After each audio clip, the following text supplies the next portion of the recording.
Thank you so much for inviting me to give this keynote presentation. I am sorry that I can't be there in person this month, but I look forward to being there in March.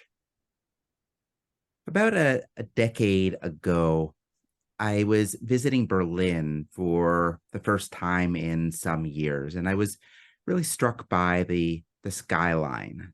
Was, from my perspective, totally different. And yet, when I talk to locals, they didn't really notice what I'm talking about. They didn't see the gentrification that I observed. And I realized that, in a way, it was a classic case of change blindness. The fact that you're in the midst of it means that you often don't notice how much is changing around you. And as a result, you don't necessarily react or respond in a way that takes some sort of charge over what sort of future comes about. And so I thought about how maybe a technology was needed to address this sort of change blindness in an urban setting. And as I thought about that, I started to think about sensing and distributed sensing, which is something that a lot of people have been talking about for a while. But I realized that the distributed sensing needed to be not only in space, not only encompassing all of Berlin as a place, but also in time, and that it needed somehow to connect people in the past with the present, or more importantly, in the present with the future. And so I invented a camera. It was a little bit different from a conventional camera. It was a camera with a 100-year long exposure time, a camera that uses ordinary black paper that will fade very gradually in sunlight through a pinhole pierced through the front of the tin. I made these cameras in a way that they could be produced in multiple and could be given to people and distributed throughout the city. And it became, through the collaboration of 100 people in Berlin, a way in which we could undertake this project of surveillance, but not surveillance in the usual way of the government watching over you or your neighbor watching what you do. Instead, it was a form of surveillance in which the future was watching over the present, in which the people who ultimately would see these pictures, each one of which would take 100 years exposure time, and therefore only be visible in 3,000, rather in 2,114, 100 years from when they were placed, that these would be a way in which those in the far future would be able to see what had happened over time. And people in the present would have a certain sort of paranoia, perhaps, a sense that they were being watched by those who would be most impacted by their actions, those not yet born, and would be impelled to change the picture. So I realized that this was not only a problem in Berlin, it's universal, and that I couldn't really go all around the world punching holes into tins and making cameras. So I started to think about this as a distributed project as well, where people could make their own cameras by modifying old cameras that are no longer in use. And they could do this in their own communities. Or alternatively, that people could cut out a simple cardboard box camera, one that could be printed in multiple. In this instance, UNESCO printed a run of these cameras that were distributed a few years ago. And these cameras really become, ideally, a technology for being able to see ourselves from the perspective of the distant future. And yet, as I thought about this, I also thought about more distant futures. I started to think about the fact that not only are we affecting the cities in which we live in terms of how we work with zoning regulations, but also that we have this even deeper, more profound impact, this more significant impact on the environment as a whole, because of the fact that we evolved in very different conditions from those in which we live today. We evolved in conditions where we could affect our immediate environment only maybe over the course of a year or a decade, whereas now a decision made in the political sphere or by a corporation can have an impact over thousands, tens, even hundreds of thousands of years. And so the technology that I had developed, I realized needed to be expanded, not only in space, but also in time. And this led me to invent another form of camera, a millennium camera, a camera with 1,000-year exposure time, in which the pinhole is pierced in 24-karat gold so that it won't corrode. And instead of paper, I use a Renaissance oil painting technique where the paint will very gradually fade in the sunlight so that those in about 7 to 10 generations will be able to see all that has transpired, all in a single image, and that we enter into a sort of a dialogue with them potentially by virtue of the fact that we can imagine what they might see. And we can, again, we can change the picture. So I've been distributing these as a network around the world. And I started out in Arizona and then subsequently in Massachusetts. Here's one that is on Lake Tahoe in Northern California, looking out on a lake that has been around for a very long time, but where everything from water level to development potentially change the picture, and where we really need to make decisions in terms of what we do, as far as what kind of image we would like those in the far future to see, and more importantly, what sort of future we would like them to encounter. This is all very low tech, and it seems strange for me to begin my talk with something of this sort where we're talking about the digital in terms of digital transformation and the course and program that is currently being launched at the University of Zurich. But I think that it's important to consider the full gamut of technology when we consider the full gamut of problems, of challenges that we face as a society, as a civilization, and that we can recognize the possibility for low and high tech to each be appropriate and potentially even to work together. So there is the possibility in this case, and already I've seen how people have used these positions for the cameras as positions to take smartphone photographs.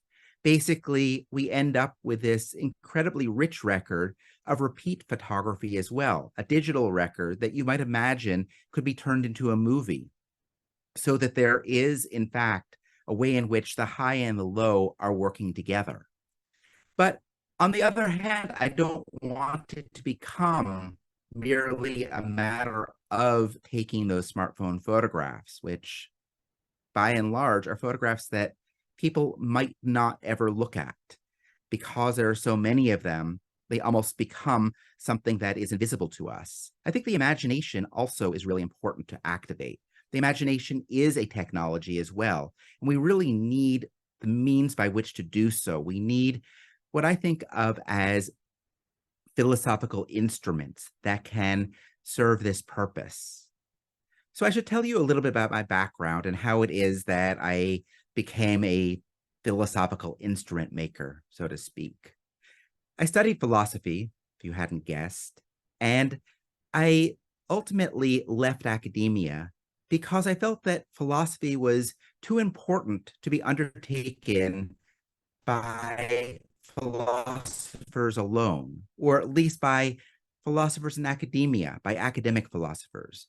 I believe that philosophy needs to be practiced by everybody, and that one space in which it becomes possible to do so, to democratize, in a sense, philosophy as a practice, and to also distribute it, like distributed sensing, and the way in which we have a sense of our environment that each one of us can bring and we all need to have together in the political space of decision making in order to make good decisions. I believe that this can be achieved when the philosophical work is done through an instrument such as these cameras that people encounter or that they make themselves, that they fabricate. And I believe that it can be undertaken through the thought experiment. And that really, I think, is one of the core practices that I have taken from philosophy and that I practice as an experimental philosopher, which is often what I call myself, largely because I don't really know what entails, what it means, and therefore every morning when I wake up, I really need to figure it out and to figure out what needs to be done and how to go about it. But also as an artist, also as somebody practicing art on an everyday basis in a space that has many affordances that philosophy in the academic world does not. The thought experiment is typically a rhetorical device. It's a way in which to make an argument. But I wanted to take it literally. I wanted to take it in a naive sense that you could undertake an experiment that would basically be positing an alternative reality and would be creating a space in which that reality is palpable, in which people can experience it together. And we can collectively ask what if, and we can see what transpires as we expand upon a premise that is manifestly unlike what we are accustomed to or what has been the case in the past.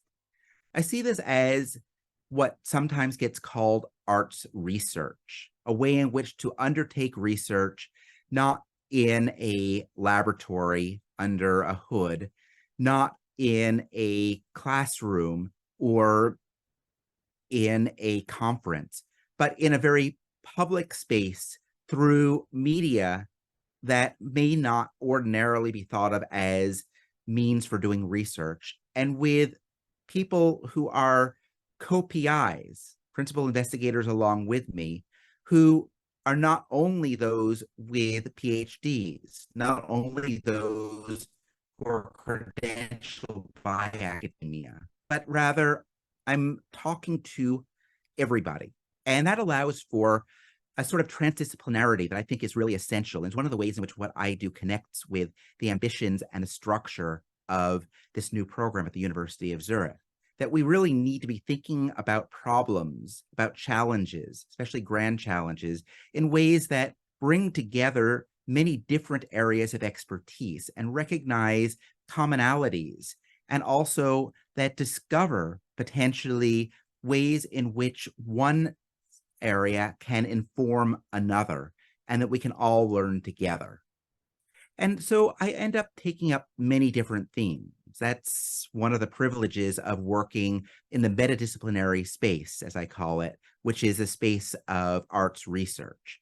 I've been looking at everything from ecology to democracy, science, technology, economics. And for the remainder of this talk, I want to speak about some of these projects to give you some examples, and then finally to turn to the question of arts research in the context of digital transformation. So to begin with, I want to tell you about a project that I undertook just down the road from you at EPFL in Lausanne. I was interested, this was around 2017, in looking at the future of work, a subject that is of deep concern to many people and that has a long history to it in terms of transformations that have taken place very often without sufficient reflection. And probably the best example of this is the Industrial Revolution, a revolution that caught many people by surprise, most people, and that resulted in great progress in a way, but also that was deeply unsettling and that was deeply disruptive to how people lived, to their societies, to politics, to everything from the cultural to the spiritual realm. So I started thinking about a provocation, and often that is a starting point for a project. A provocation that was asking the question, what if what we're coming up against today in terms of the future of work is a cognitive revolution, equivalent to the Industrial Revolution, but looking at how we are increasingly connected with machines, not only in terms of our bodies, but also in terms of our minds.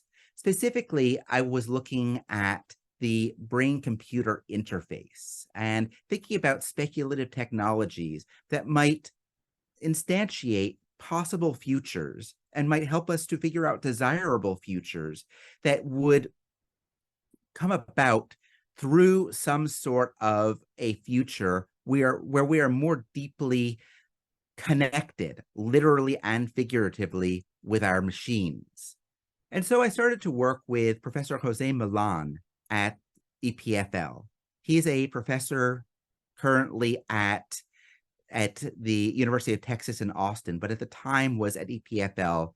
And his laboratory was concerned with neuroprosthetics and was specifically working on brain computer interfaces for paraplegics and quadriplegics, but where he recognized that there was a lot more potential for brain computer interfaces, and also there were real challenges ahead and dangers, even if we didn't think about how our connection with machinery, where our brains are literally wired to the machine, what that might entail, what might come about. So we both started to work together, trying to figure out how to instantiate a possible future that would be experiential, that would allow people to encounter it together. And we ended up creating an exhibition that initially was shown at EPFL and subsequently at Swiss Next in San Francisco, using dry electrode technology. And this was really at the very beginning of this new technology where you could have a headset, and with training, you could control a machine such as these large sculptural machines that I designed that would allow you to get a sense of this possible future in which we have this human connection. And it was, of course, absurdist, especially because these machines were doing no real work in the sense of that they're not really manufacturing anything. And yet that was a way in which to be able to really forefront the thought experiment, to really get us to ask these questions, to ask what this technology might bring, to ask us what if we were to become one with machines in this fictive factory, in this space that is one that is speculative and overtly so, a philosophical space, but a philosophical space where we can all be philosophers together. But as I said earlier, transdisciplinarity is really essential to my work, to my own research, and also arts research, I think, is essential to how people can do research in other realms. And one reason why I mentioned this project is because of the ways in which Jose also was able to learn from this project. We had, because of the constraints of showing in an exhibition space, we had the need to train people much more quickly. Training is required to be able to use a brain-computer interface, and typically Jose had a week or so to train people to be able to use machines with a high degree of sophistication. But nobody at the time had really tried to do so in a matter of an hour or even half an hour, to have some sort of aptitude, which required new algorithms. So we developed, or I should say he and his lab developed new algorithms, new technology, new ways in which brain-computer interfaces could work. And more importantly, the lab learned more about the brain because of the fact that there was suddenly not a a study size where there were 10 or 15 subjects in controlled laboratory conditions. But instead, there were thousands of people in much noisier and more chaotic conditions, conditions that are more like the real world, and also with much more neurodiversity in terms of their subjects. So it really became, in a way, transdisciplinary, not only in terms of how philosophy could be done and how the consequences of his work could be explored, and of the brain computer interface in general, but also how we could advance this technology while also advancing the conversation needed to be able to figure out how this technology, and more broadly, this sort of cyborg revolution, could come about in a way that would be better for all, based on really working out before it becomes a foregone conclusion what sort of future we want. So I'm very interested in considering and instantiating alternative realities of all kinds and in all different sectors and all different areas. And I'm particularly concerned, as the Century and Millennium Camera, my deep time photography initiative, may suggest, I'm particularly concerned with environmental conditions in the present and how we got ourselves into this mess and what we can do about it. By this mess, I mean, in very broad terms, the conditions of climate change and mass extinction, what often gets broadly termed the Anthropocene.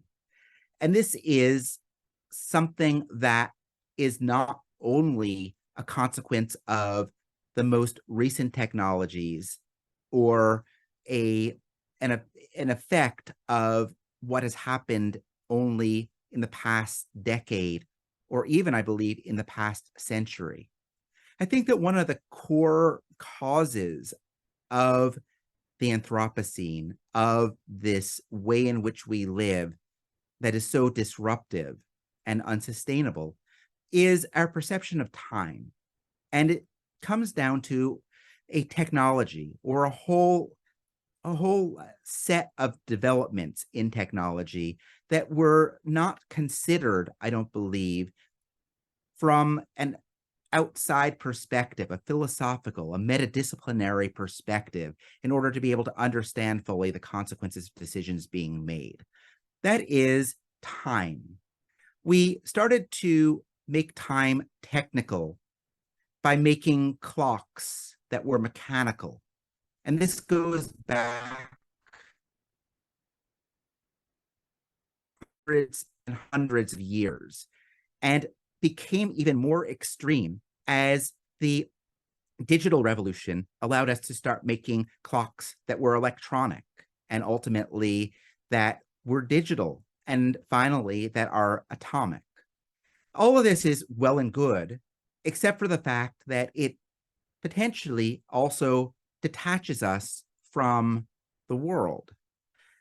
In other words, we are able to watch the clock, to coordinate our actions, to build a society, to create supply chains, to create infrastructure where we are oblivious to the impact of our actions on the environment, because the clock independently works such that we don't really need to pay attention to how our actions impact the environment. That, of course, is a simplification, an oversimplification, because there are many other factors as well.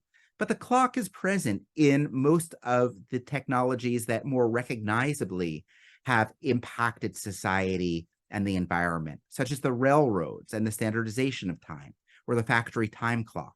So I believe that it is at least highly implicated, and that by rethinking how we reckon time, we can have a deep impact on the environment through our relationship with the environment.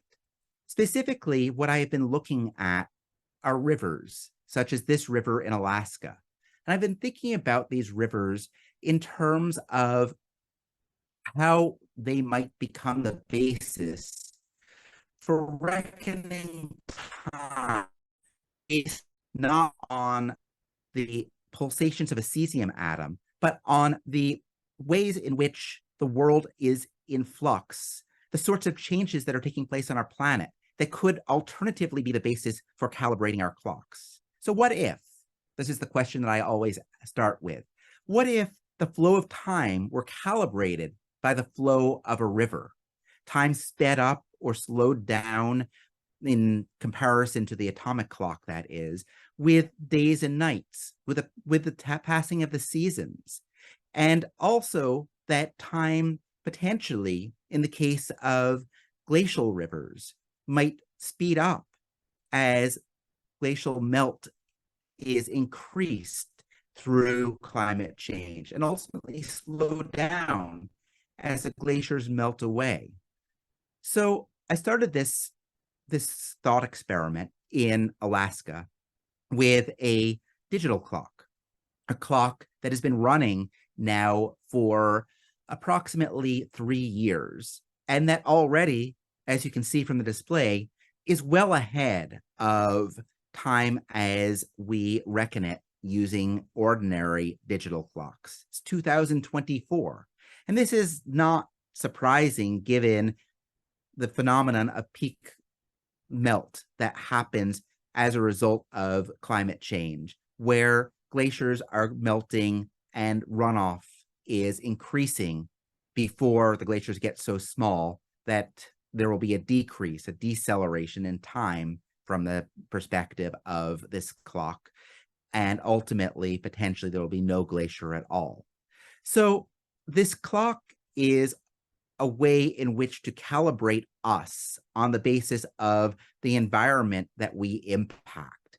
That is to say, it's a way in which to make us, because the system is stochastic in the moment. Rivers are flowing more quickly or more slowly from moment to moment. And the way in which the clock works is to take the 100-year average of flow for a river, or in this case, for 5 different rivers, including the Susitna and the Matanuska and other rivers in Alaska, and to take that average and to make a ratio comparing the present flow to the average flow. And that then allows for a sort of relationship that not only puts us in the moment and connects us to these rivers in terms of not knowing what time it is unless you are really connected with this system and constantly connected with it, but also being able to see the impact of our actions over time. And it's really important, I think, that this be distributed widely in the form of a digital clock that could become a smartwatch app, for instance, but also in the municipal space, that it become a way in which everybody can encounter time together, this alternative way of reckoning time, in which we are not necessarily saying that we're going to eliminate the atomic clock, but that this becomes an alternative that we can look at and look to. And so I've been working with the University of Natural Resources in Vienna, BOKU, as well as with a master clockmaker named Phil Abernethy. And Phil and I, together with Helmut Habersack, who is a professor at BOKU, have been working on a municipal clock, a hydrological clock that will be controlled by the flow of the Danube. And our hope will be situated in a very public space, potentially in the middle of Vienna. And also looking at ways in which we can look at all the world's major rivers, or at least look at 5 of them, look at 6 of them, look at 1 for each continent. And we can then have a way in which we're networking time and really looking at all of these rivers in aggregate, at looking at time in aggregate. It becomes a way in which to be able to understand the immediate in both time and in space, the here and now, but also to be able to look at the larger purview in both space and time and to orient people. Looking at rivers, I believe, but not only looking at rivers, we also need to be looking at trees. This is a bristlecone pine tree. They live for up to 5,000 years, and this tree is on Mount Washington, which is in the Great Basin in Nevada, in the United States. And I've been working with the Long Now Foundation and the Nevada Museum of Art on creating another clock that is calibrated by the growth of these trees, that will take these trees and look at their past average growth. And again, based on a ratio, will set a clock based on whether the trees are growing more quickly or more slowly in the future, where the ratio in time will be one that will be affected by carbon dioxide level, by precipitation, by all of these conditions that the tree encounters that become, in a way, how the tree is living in time.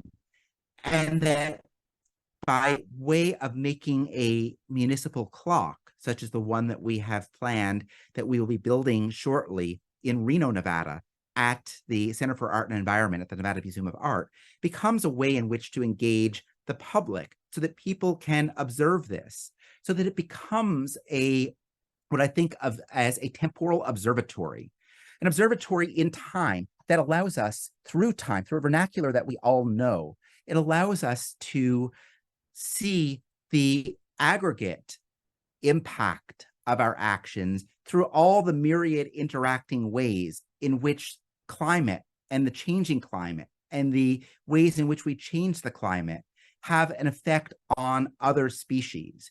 We can, in effect, have a sort of chronodiversity and a sort of temporal empathy with other species. And this, I think, can make a significant difference in how we live.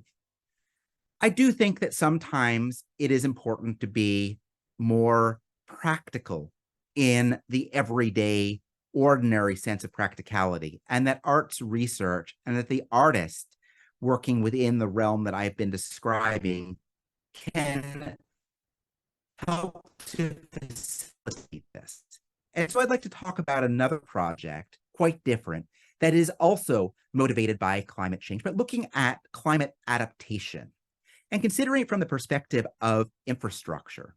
Now, we have all heard about infrastructure and how this will be affected by all of the extreme weather events that are anticipated just about everywhere. Bridges and tunnels will need to be strengthened. But I think that equally we need to be looking at what I refer to as soft infrastructure, cultural infrastructure. Because if we can't hold together as communities, as a society, it won't make any difference how strong our bridges are. We will ultimately end up in a state of chaos, of warfare. We will ultimately destroy ourselves and bring about the destruction of the planet all that much more quickly. So what I've been doing is looking at one dimension initially of this infrastructure, of this cultural infrastructure that is so important, I believe, thinking about food and water insecurity, but thinking more generally about how food is essential to our culture. Our culinary heritage really is so much of our identity, of our community, in terms of the foods that we know, how we prepare them, the way in which we come together at the table, the ritualistic dimension, as well as the culinary.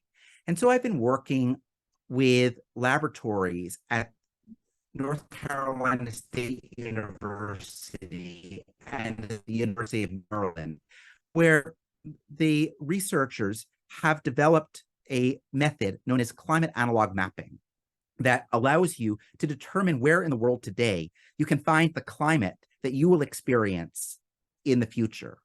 And here we're looking 50 years out, and we're looking at Tucson, Arizona, and we're looking at places that currently we're looking at places that will have the climate that Tucson currently has in about 50 years. And if you're curious, the future for Zurich is to be found in Belgrade. But we have mostly thus far focused on a few other cities, including Tucson, because I started to work on this project with the UNESCO Cities of Gastronomy program, which allowed me to work with not only some of the foremost climate scientists, but also foremost chefs, to be able to take climate analog map and then to ask the question, how could your heritage cuisine be adapted using ingredients that will grow where you live in 50 years? Because the thing is that heritage cuisine got to be heritage cuisine because of the climate of the place where you live. These are the ingredients that were available to you since time immemorial. Therefore, climate change has a direct impact on your cultural context by way of your food and your foodways, as those ingredients will no longer be available, or at least they won't be sustainable to grow. And it'll be necessary to grow other ingredients. But I think that it's really important that we begin early. We begin the process of figuring out how we might make the foods that we know in new ways with different ingredients. And that can only happen if we know what those ingredients are, or we have some sense of them. And also if we have the know-how to be able to grow them and also to be able to use them.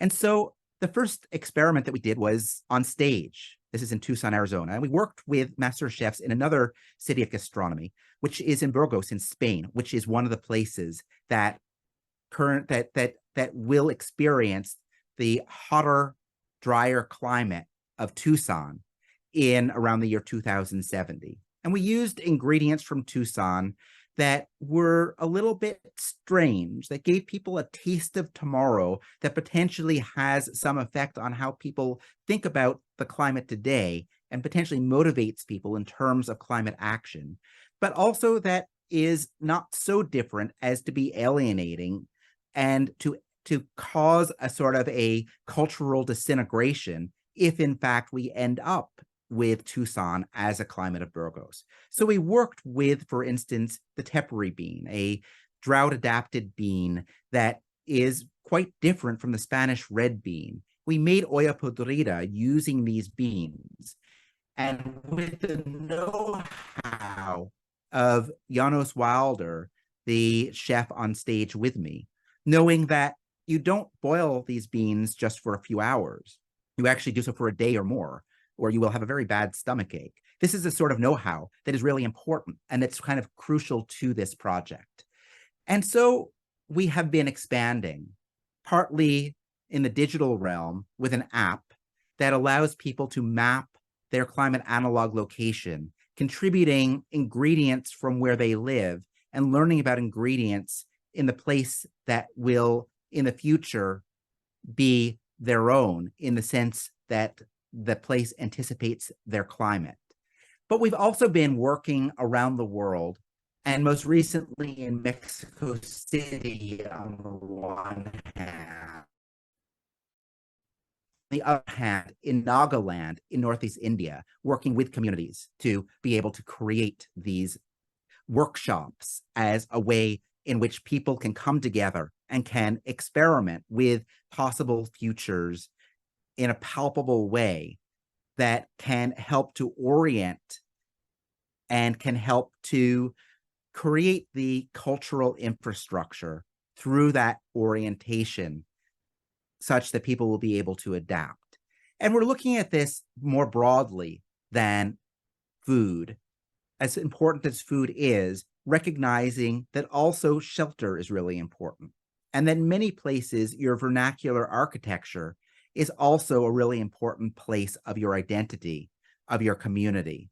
And so I've been working with the Fraunhofer Institute for Building Physics, looking again at climate analogs, at analog locations, where we identify places in the world that anticipate your climate. We look at the architectural conditions of that place, the solutions to the problems of the climate in that place and dynamics. But we look at how those can be brought into your home in a way that is not disruptive of the cultural dimension, of the ways in which you live in your home, the ways in which your family lives, those dynamics, that we can preserve those dynamics even as we reconsider the building physics. I think that all of this is really important, and that it becomes possible when we bring chefs and climate scientists and ecologists together. And we do so speculative that can really bring in the imagination that really is most possible, I think, when it is not situated in any of those departments or in any of those disciplines, but is in this metadisciplinary realm of art. I think this is also a realm where we can look at the deeper problems of the Anthropocene and the need to address those deeper problems at the same time that we are addressing what happens as a result of those deeper problems. Or in other words, we can look not only at the symptoms, we can look not only at the conditions that we will face, we can look also at what are the underlying causes, and we can potentially address those as well.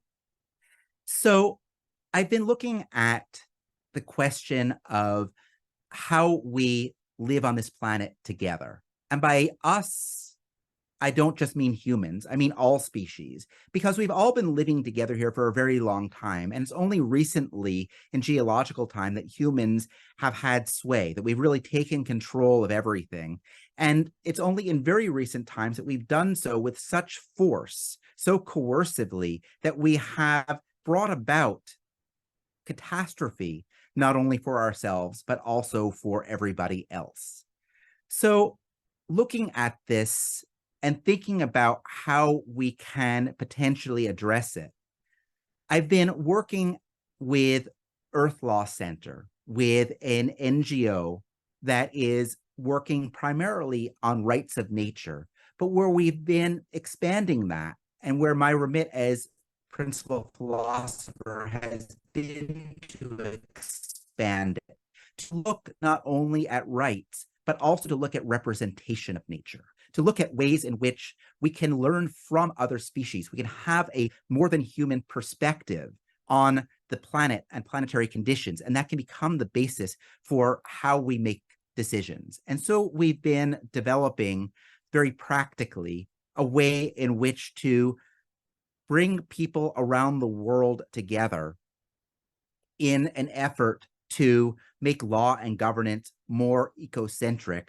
through resolutions, through legislation that can be passed anywhere, that can potentially lead to a greater recognition of other species and a greater integration of the interests of all species into our governance.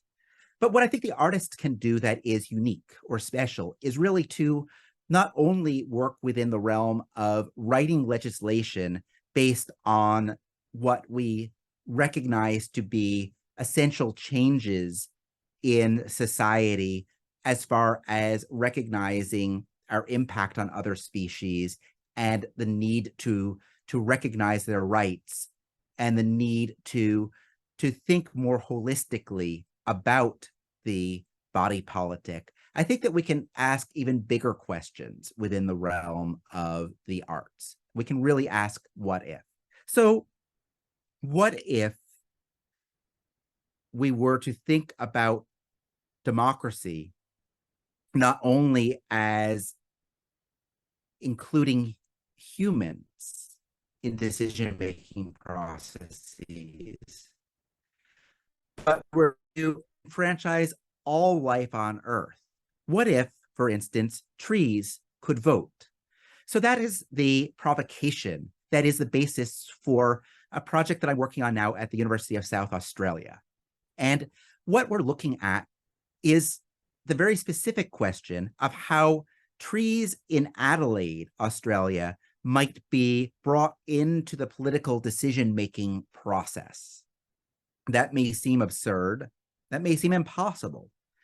And it may be absurd. It may be a very bad idea. A thought experiment really is a way in which to explore possible futures, to be able to decide which are desirable in a way that is experiential. And that can only happen, I think, if we try something out in a way that is speculative, in a way that is tentative, in a way that we can observe the results before we commit to making it part of the way in which society works.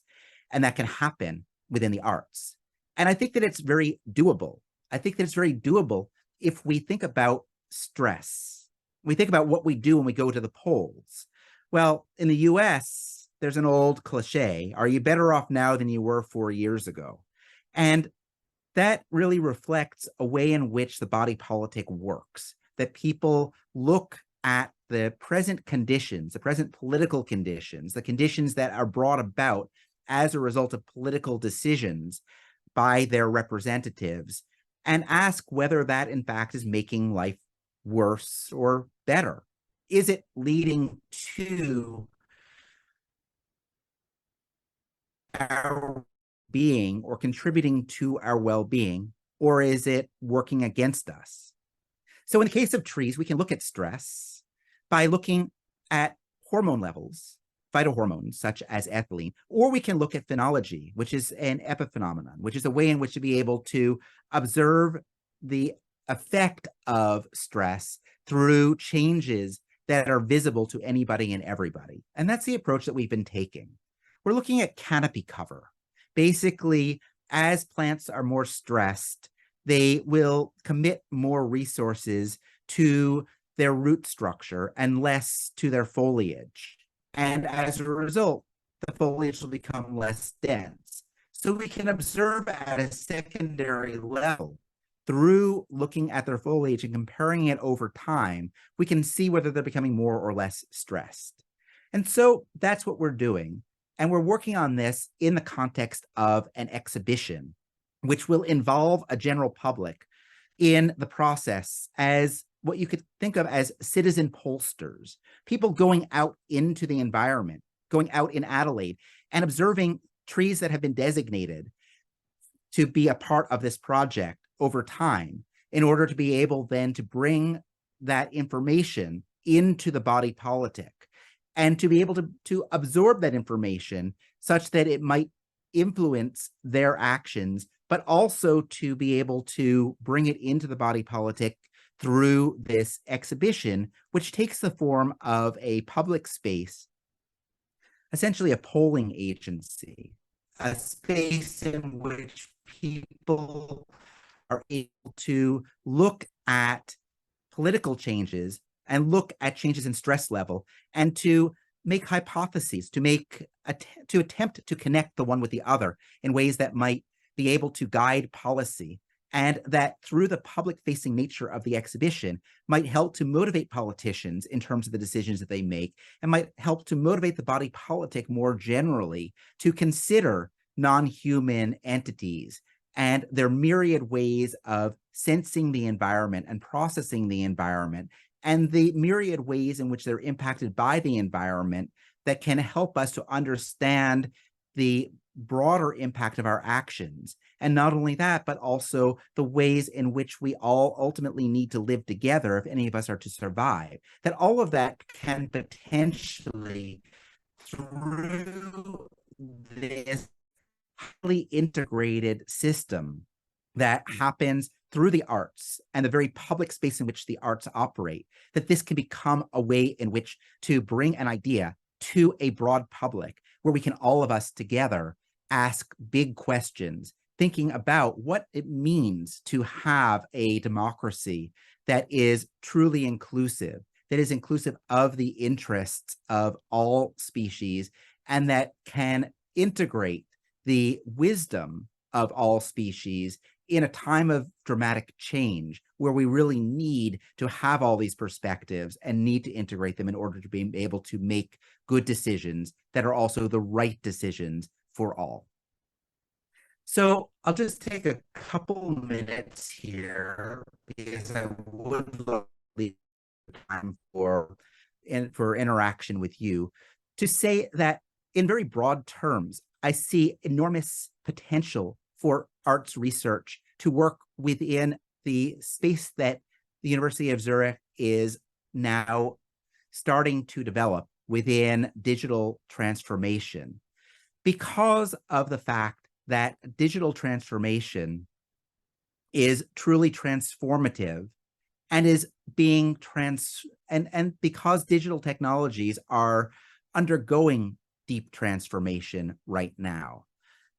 And that is to say that we are in a space where there are many known unknowns, but also many unknowns that are unknown within the sector of artificial intelligence, of virtual reality, of automation. All these different spaces are spaces that are currently very open in terms not only of technologically what happens, but also ethically, also philosophically. And we really need to have the broader purview that happens within philosophy. And we really need the broader perspective that can happen within philosophy only when philosophy is undertaken in public, only when the arts can facilitate the philosophical investigation. We need all of this in order to be able to contend with the speed and also the degree of change that we are facing, because we don't need to take any technology unless we want it. We don't need to take it as an inevitability. Every technology that we create is our creation and our responsibility as well. And we really need, I think, to take arts research with a capacity for exploration, speculation, provocation, and activation, and also with this metadisciplinarity, with this way in which we can not only think across disciplines, but we can think about what different disciplines are doing and what disciplinarity in its own right, what the system that we've created, the multi or transdisciplinary system, what its affordances are, and what its blind spots might be. We can look at all of this when we step outside of the system to the best of our ability, and we start to ask systemic questions. And so I hope that the skill development that happens at the University of Zurich, that includes the arts as part of the skill set, that this can be a way in which to encourage all of you, and that can more generally facilitate the sort of digital transformation that I think is essential for all of us to contend with these extreme changes. In a democracy, I believe that everybody needs to be a philosopher. And I believe that the way in which everybody can become a philosopher is by becoming an artist. And that really is the core motivation of what I do and what I hope all of us can do together. Thank you very much.